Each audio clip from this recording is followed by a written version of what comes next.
기도하겠습니다. 하나님 아버지, 저의 입술의 말과 행동으로 인하여 가족과 이웃에게 악한 영향력을 행사하였습니다. 말씀을 통해 내 죄를 알면서도 회개의 적용을 하지 않아서 하나님을 저버리는 삶을 살았습니다. 하나님과 공동체에 겸손히 묻고 순종하기보다 내 소신에 오른 대로 행동한 교만한 죄인입니다. 주님, 오늘도 말씀하옵소서. 듣겠습니다. 예수님의 이름으로 기도합니다. 아멘. 성경 말씀 예레미야 15장 1절부터 9절까지 말씀입니다.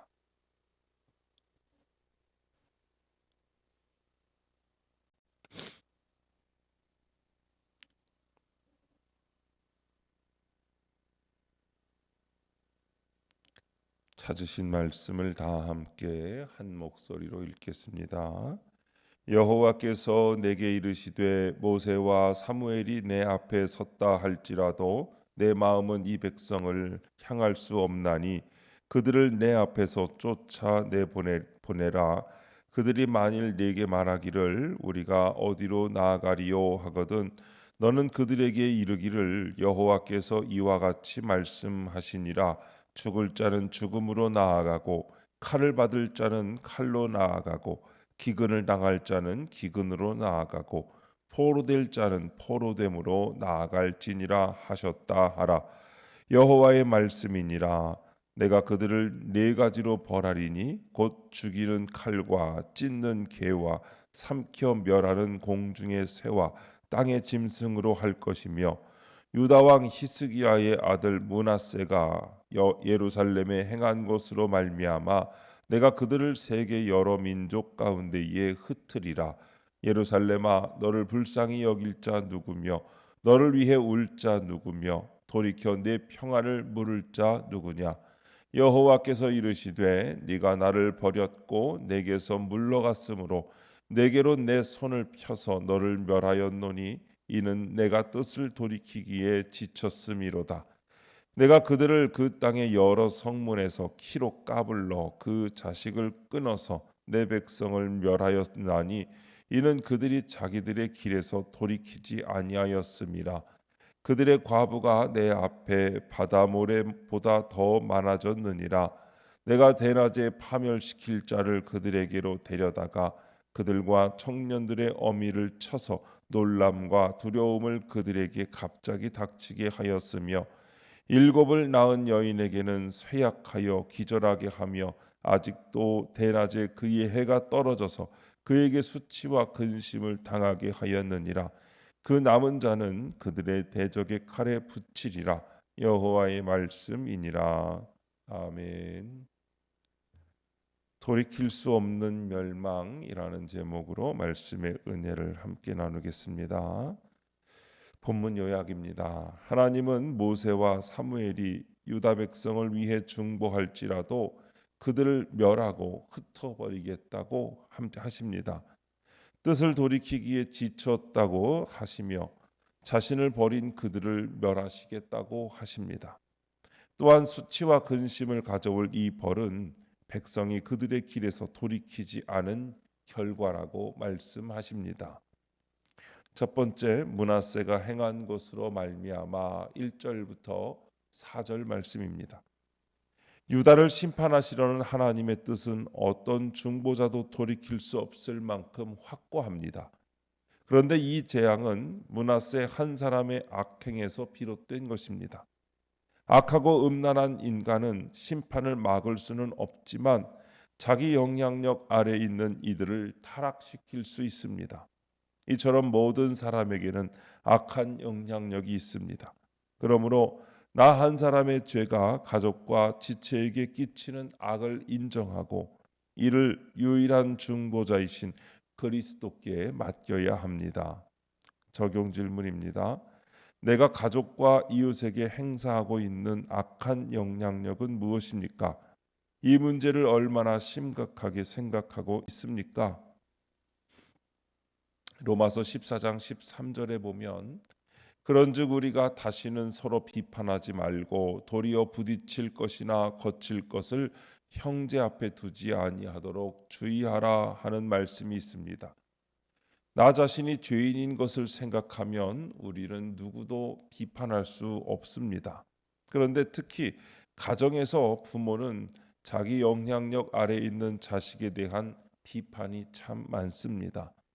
자녀를 위해 부모가 얼마든지 의견을 말할 수는 있지만 내 욕심과 편견으로 좌지우지하는 것은 상처가 될 수 있습니다. 나의 말 한마디, 행동 하나가 부딪힐 것과 거칠 것이 되어 악한 영향력을 끼친다는 걸 알아야 비판을 그만둘 수 있습니다. 부딪히는 것은 내가 의도하지 않은 어떤 말이나 행동에 의해 부딪히는 경우입니다. 거치는 것은 의도적으로 장애물을 만드는 말과 행동입니다. 가족 관계를 포함한 모든 인간 관계에서 부딪힘이 없게 하는 비결은 비판을 멈추는 것입니다. 의도하지 않은 부딪힘이든 의도적인 거침이든 상대방을 비판하는 말과 행동 때문에 갈등이 일어납니다. 지금 내가 가족과 이웃에게 행사하는 악한 영향력은 무엇인지 생각해 보시고 그것을 하지 않도록 적용하시기 바랍니다. 두 번째, 버리고 물러갔으므로 5절 6절입니다. 하나님의 대표적인 이름은 노하기를 더디하시는 하나님입니다. 그러나 하나님도 이제는 유다를 향한 뜻을 돌이키기에 지쳤다고 하십니다. 아무리 경고하고 부르셔도 유다 백성이 끝까지 하나님을 저버리니 그들을 징벌하시려는 것입니다. 예수님은 우리 모두에게 구원의 문을 열어주셨습니다. 하지만 그 문에 들어갈 기회는 영원하지 않습니다. 내가 살아있을 때 돌이키지 않으면 그 기회는 사라집니다. 따라서 말씀을 듣는 지금 다시 돌이켜야 합니다. 적용 질문입니다. 나는 하나님의 말씀을 잘 듣고 있습니까? 가정과 교회에서 내가 하나님을 저버리는 모습은 없습니까? 말씀이 들린다는 것은 회개를 의미하고 회개는 유턴을 의미합니다. 방향을 완전히 틀어서 돌이키는 것입니다. 말씀을 통하여 내가 죄 가운데 있었다는 것을 깨달을 수 있습니다. 잘못된 방향으로 가고 있었다는 것을 알게 됩니다. 말씀을 보고 잘못한 것을 깨달아 회개한다면 이제까지 행했던 어둠의 일에서 돌이켜 빠져나와야 합니다. 말씀으로 경고를 듣고 회개했다고 하면서도 인간은 100% 죄인이기 때문에 누구든지 그만두지 못하는 죄악이 있습니다. 말씀을 듣고도 가정과 교회에서 회개하여 돌이키지 않는 모습이 하나님을 저버리는 모습입니다. 당장 어렵다고 포기하는 것이 아니라 조금씩이라도 말씀 앞에서 회개하여 돌이키는 적용을 하셔야 하는 것입니다. 세 번째, 돌이키지 아니하였음이라 7절부터 9절 말씀입니다. 백성은 자기 길을 고집하다 하나님과의 언약을 깨뜨렸습니다. 그 결과 후손이 많으리라는 하나님의 약속이 과부가 많으리라는 저주로 바뀝니다.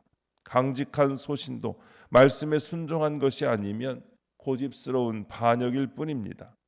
성도는 아집을 버리고 무지를 인정하며 작은 일도 공동체에 물어야 합니다. 그래야 지체의 권면을 듣고 돌이킬 수 있습니다. 그러나 이마저 내 힘으로는 할 수 없기에 성령께서 도우셔야 합니다. 겸손히 묻는 것이 성령 충만의 비결입니다. 적용 질문입니다. 내가 하나님과 공동체에 묻지 않고 자신하는 삶의 영역은 무엇입니까? 오늘 내가 겸손히 물어야 할 일은 무엇입니까? 믿는 자는 매일 피차 권면하며 말씀으로 비추어서 죄의 유혹으로 완고하게 되지 않게 해야 합니다.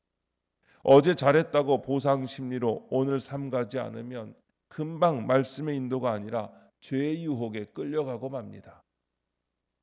매일 말씀으로 큐티해야 하며 그 말씀을 매일 피차 권면하여 죄의 유혹에 빠지지 않게 하는 공동체에 붙어 있어야 하는 것입니다. 이렇게 유혹이 많은 세상에서 죄와 타협하지 않고 뜻을 정하여 말씀으로 적용할 때 하나님께서 나에게도 은혜와 긍휼을 주시는 것입니다. 나의 어떤 죄, 어떤 상황에도 불구하고 여호와 앞을 떠나는 것이 가장 큰 저주입니다. 하나님 앞을 떠나서는 안 됩니다. 계속해서 말씀 듣는 구조와 공동체 속에 붙어 계셔야 합니다. 믿음은 들음에서 나기 때문에 언젠가 하나님이 역사하시면 내가 변화될 수 있는 것입니다. 그러나 떠나버린다면 그 기회를 영영 잃어버리는 것입니다. 오늘도 하나님의 말씀을 열심히 묵상하시고 그 말씀에 순종하시고 말씀을 함께 나누는 공동체에서 함께 그 말씀을 권면하며 또한 겸손히 물을 때에 하나님의 말씀에 인도함 받아 여러분의 삶이 승리하는 삶이 되시기를 주님의 이름으로 축복합니다. 기도하겠습니다. 하나님 아버지, 제가 짊어진 모든 문제와 짐을 유일한 중보자이신 주께 맡기는 믿음을 주옵소서. 믿음의 공동체 안에 겸손히 거하며 성도의 교제 가운데 하나님께 더 가까이 나아가게 하옵소서.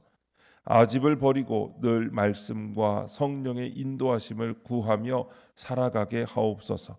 주님, 이 시간 주님께 기도하는 성도들의 기도 가운데 함께하여 주시옵시고 주님의 세미한 음성을 들려주시며 그 선하신 손길로 붙들어 주옵소서. 우리 주 예수님의 이름으로 기도드립니다.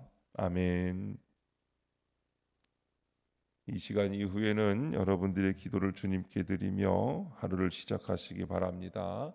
주여 한번 부르시고 기도하십니다. 주여 아버지,